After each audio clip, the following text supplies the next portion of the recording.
வேந்தர் டிவி நேயர்களுக்கு வணக்கம்.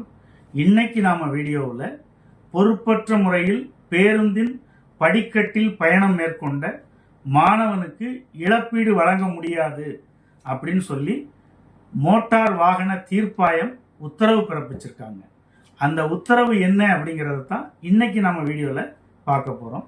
சென்னையைச் சேர்ந்த பரசுராமன், அவரது மகன் மோகன் 17 வயசு, அரசு பள்ளியில் படிச்சுட்டு இருக்காரு. அவர் சம்பவத்தன்னைக்கு பேருந்தின் படிக்கட்டில் பயணம் மேற்கொள்றாரு. கண்டக்டர் அவரை பல முறை எச்சரிக்கிறாரு, உள்ள வாங்க, உள்ள வந்துருங்கன்னு சொல்லி. ஆனால் அதை கேட்காம அவர் படிக்கட்டிலே பயணம் செய்கிறாரு. விபத்து ஏற்பட்டு படியிலிருந்து கீழே விழுந்து இறந்து போயிடுறாரு.